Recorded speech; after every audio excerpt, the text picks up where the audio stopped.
What does it mean that Jesus is God's only begotten Son?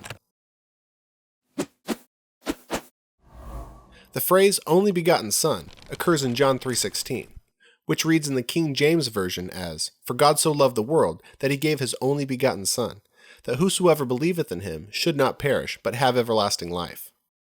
The phrase only begotten translates the Greek word monogenes. This word is variously translated into English as only, one and only begotten.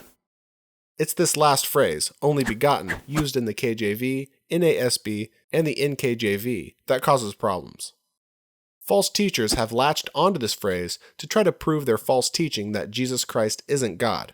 For example, that Jesus isn't equal in essence to God as the second person of the Trinity.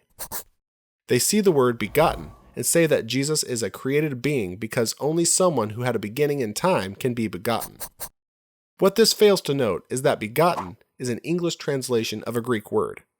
As such, we have to look at the original meaning of the Greek word, not transfer English meanings into the text. So what does monogenes mean? According to the Greek-English lexicon of the New Testament and other early Christian literature, monogenes has two primary definitions. The first definition is pertaining to being the only one of its kind within a specific relationship.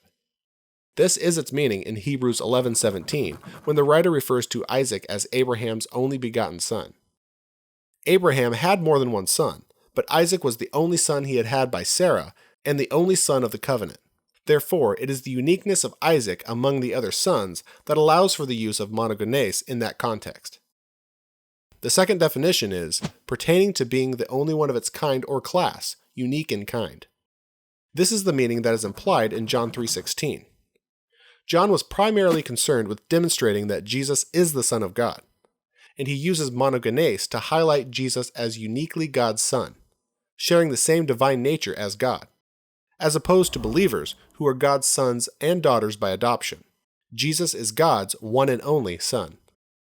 The bottom line is that terms such as Father and Son, descriptive of God and Jesus, are human terms that help us understand the relationship between the different persons of the Trinity.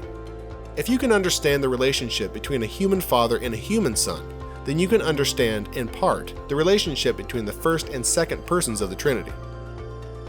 The analogy breaks down if you try to take it too far and teach that Jesus was literally begotten, as in produced or created by God the Father. Got questions? The Bible has answers, and we'll help you find them.